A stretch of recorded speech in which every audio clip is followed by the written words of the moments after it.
پاکستان میں زندہ رہنا ہے تو آپ کو ایک مہینے کا کم سے کم 1 لاکھ روپیہ ضرور کمانا پڑے گا۔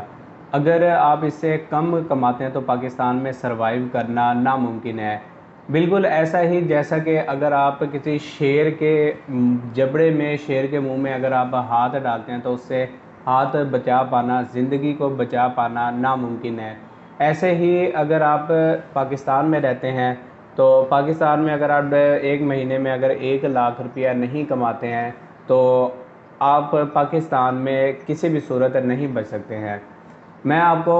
اپنی ہی جرنی سے ایک مثال دوں گا۔ میں نے یوٹیوب کا جو اپنا کیریئر ہے وہ آج سے تقریباً 1 سال پہلے سٹارٹ کیا تھا، لیکن کیونکہ اللہ تعالیٰ نے ہر انسان کو ایک مختلف صلاحیت نوازی ہے۔ اگر آپ کا ایک جگہ پر آپ کو فائدہ نہیں ہو رہا ہے تو اللہ تعالیٰ کہتے ہیں کہ اللہ تعالیٰ کی زمین بہت وسیع ہے، اس زمین میں ہمیں روزی کے ذخائر تلاش کرنے کے لیے جرنی کرتے رہنا چاہیے جب تک کہ میں اپنی ذہن کے مطابق وہاں تک نہ پہنچ جاؤں۔ اللہ کے نبی نے فرمایا تھا کہ علم حاصل کرو،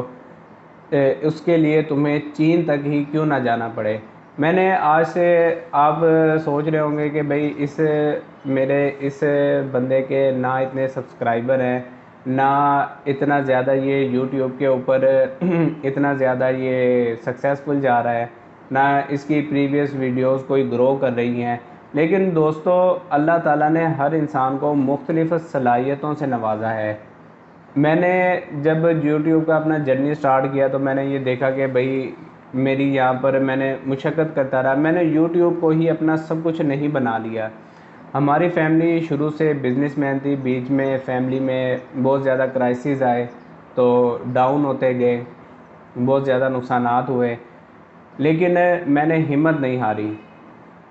آج سے چند سال پہلے اتنے زیادہ حالات خراب تھے کہ میرے پاس اتنے بھی میرے پاس پیسے نہیں ہوتے تھے کہ میں جا کر اپنے لیے کوئی نئی چیز خرید سکوں یا کہیں پر جا سکوں۔ تو پھر میں نے یوٹیوب کا اپنا سٹارٹ کیا، لیکن یوٹیوب ایک ٹیکنیکل کام ہے، یہاں پر آپ کو چیزوں کو سمجھنا پڑتا ہے، اور انسان کو جب تک آپ اپنی کمی کو نہیں مانیں گے، نہیں پہچانیں گے، اس وقت تک آپ ترقی نہیں کر سکتے ہیں۔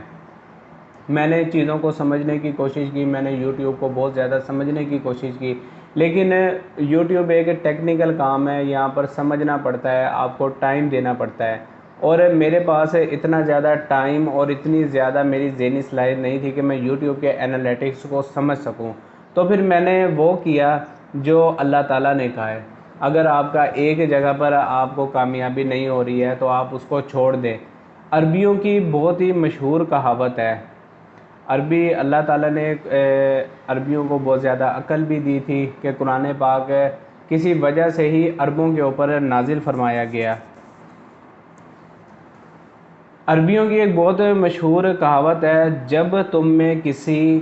مشکل کام کی سکت نہ ہو تو کسی ایسے کام کی طرف رخ کر لو جو تمہارے لیے آسان ہوگا۔ میں پہلے سیل مین ہی کرتا تھا، پھر آرڈر بکنگ کرتا رہا۔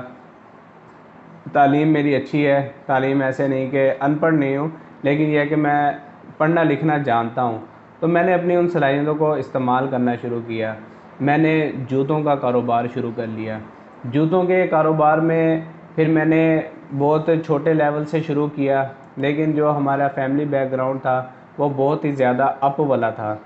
میں نے چھوٹے لیول سے اپنا کام شروع کیا، اور لیکن میری ایک ٹیچر ہیں، میرا جہاں پر گھر ہے اس کے سامنے ہی ان کا گھر ہے، اب تو ان کی خیر شادی بھی ہوگی، ان کے شاید بچے بھی ہو گئے ہوں گے۔ وہ مجھے کہا کرتی تھی، میرا نام جمال الدین ہے، اس ٹائم وہ مجھے جمال کہتی تھی، اور وہ مجھے ساتھ میں ٹیپو سلطان بھی کہا کرتی تھی۔ وہ مجھے کہتی تھی کہ جمال الدین، جمال، جو بچے، میں پڑھائی میں اتنا زیادہ برائٹ اسٹوڈنٹ نہیں تھا، تو لیکن یہ ہے کہ پاسنگ مارکس وغیرہ آ جاتے تھے، تو میری ٹیچر مجھے کہا کرتی تھی، جمال الدین، جو بچے لائق ہوتے ہیں نا ان کے ناکام ہونے کا تو چانس ہوتا ہے، لیکن جو بچے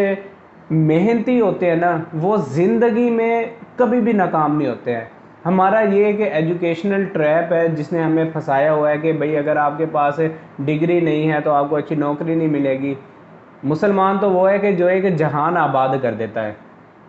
تو میری ٹیچر مجھے اکثر کہا کرتی تھی کہ جمال، جو بچے لائق ہوتے ہیں نا وہ تو شاید کبھی ناکام ہو جائیں، لیکن جو بچے محنتی ہوتے ہیں نا وہ کبھی بھی زندگی میں ناکام نہیں ہوتے ہیں۔ تو میری شروع سے یہی عادت تھی، میں تعلیم میں پڑھائی میں اتنا زیادہ لائق تو نہیں تھا، لیکن میں محنتی بہت تھا، میں محنت کرتا رہتا تھا کہ مجھے پاسنگ مارکس آ جاتے تھے۔ لیکن جب وہ اپنی محنت والی کوالٹیز میں نے اپنے کام میں انویسٹ کی ہیں تو مجھے بہت زیادہ منافع ہونے لگ گئے۔ تو ایٹ دی اینڈ میں ویڈیو کو اینڈ کرتا ہوں، لیکن میں آپ کو ایک ایسے راز کی بات یہاں پر بتا کر جاؤں گا جو آپ کی زندگی کو بدل دے گی، جو آپ کی زندگی کو اس سٹیج کے اوپر لے کر جائے گی جہاں پر آپ جانا چاہتے ہیں۔ یا ضروری نہیں ہے کہ اگر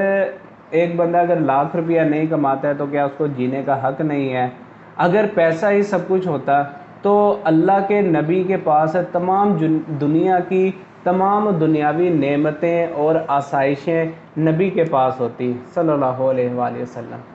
پیسہ ہی سب کچھ نہیں ہوتا ہے، پیسہ کچھ بھی نہیں ہوتا ہے۔ ہاں، اب اگر رائے کچھ بدلتی جا رہی ہے کیونکہ امیر لوگوں نے ہمیں ایسا سکنجے میں پکڑا ہے، سہولیات میں ہمیں ایسا زیادہ جکڑ دیا ہے کہ ہم لوگ آج سوچتے ہیں کہ شاید پیسوں کے بغیر زندگی کچھ بھی نہیں ہے۔ ایک وقت تھا جب ہمارے اجداد کے پاس ان کے پاس اے سی نہیں ہوتے تھے، ان کے پاس الیکٹریسٹی نہیں ہوتی تھی، لیکن ان کی زندگیاں ہمارے سے، ہم لوگوں سے بہت زیادہ اچھی ہوتی تھی۔ ان کے تعلقات اور ان کی صحتیں ہم سے بہت زیادہ اچھی ہوتی تھی، لیکن ہمیں ان سہولتوں نے امیر لوگوں کو امیر کر دیا ہے۔ میں ایک مثال بھی آپ کو دیتا ہوں، میرا اصل جو کام ہے وہ نائلون کی جوتیوں کا کام ہے۔ میں نائلون کے سلیپر جو سیل ہوتے ہیں بازاروں میں، جو نیلون کے سلیپر ہوتے ہیں، میرا اصل وہ کاروبار ہے۔ اب نیلون کے سلیپر میں کیا ہے، جو عوام، جو لوگ کم علم رکھنے والے ہیں، اب ایک جوتا ہے اس کی مینوفیکچرنگ کاسٹ آتی ہے، ہم مثال کے طور پہ لے لیتے ہیں کہ اس کی مینوفیکچرنگ کاسٹ آتی ہے 10 روپے، اور اس جوتے نے مارکیٹ میں سیل ہونا ہے 15 روپے کا، اور یہ یعنی کہ مینوفیکچرنگ ہے۔ اس کے بعد جوتا یہ جو ہوتا ہے وہ ڈیلر کے پاس آتا ہے، ڈیلر کے پاس، اس کے پاس آنے کے بعد یہ ہول سیلر کے پاس آتا ہے، ہول سیلر کے پاس یہ ریٹیل کے پاس آتا ہے۔ یعنی کہ ایک جوتا بننے کے بعد اس کے 3 مراحل گزرتے ہیں۔ ان 3 مراحل میں اگر وہ اس کی یعنی کہ یہ سب سے پہلے جو اس کی کاسٹ ڈیسائیڈ کرتا ہے وہ مینوفیکچرر کرتا ہے، یعنی کہ وہ 3 مراحل سے گزرا اور اس کو اینڈ پہ ریٹیل اس میں کسی نے 1 روپے، مثال کے طور پہ 1-2 روپے اس نے ڈیلر نے رکھ لیے، اس کے بعد 1-2 روپے اس نے ہول سیلر نے رکھ لیے، پھر اس کے بعد 2-3 روپے ریٹیلر نے رکھ لیے، اور اس نے اپنا منافع حاصل کر کے اس کو سیل کر دیا۔ میں جو بات آپ کو سمجھانا چاہتا ہوں کہ ایک ہی جوتا ہے، اس کی مینوفیکچرنگ کاسٹ ہے 10 روپے، وہی دوسرا جوتا ہے اس کی مینوفیکچرنگ کاسٹ ہے 7 روپے، لیکن دونوں جوتے سیل ہونے ہیں 15 روپے کے۔ مینوفیکچرر اس میں سب سے زیادہ جو ہے وہ پروفٹ میں جا رہا ہے، اس نے 7 روپے کا بھی بنا کے اس نے 10 روپے کا، اس نے جو اس کی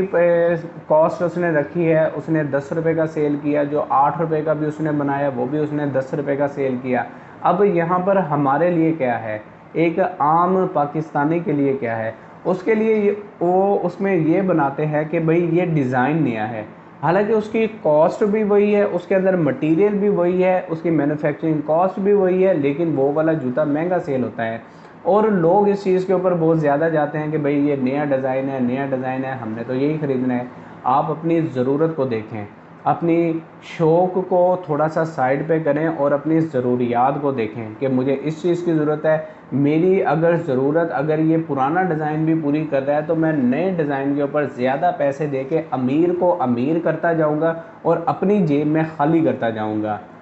یہ ایک بہت ہی سمجھنے کی بات ہے، اگر آپ اس بات کو سمجھ جائیں گے تو انشاءاللہ آپ کو بہت زیادہ فائدہ ہوگا۔ اپنا بہت سارا خیال رکھیے گا، مجھے بھی دعاؤں میں یاد رکھیے گا، اور اس راز کی بات کو، اس گر کی بات کو، اس سمجھ کی بات کو آپ ہر جگہ پہ اپلائی کرنے کی کوشش کریں۔ اپنا خیال رکھیے گا، مجھے اجازت دیجیے، اور چینل کو اگر ابھی تک سبسکرائب نہیں کیا ہوا تو میک شور کہ چینل کو یار ضرور سبسکرائب کر لیں۔ فی امان اللہ۔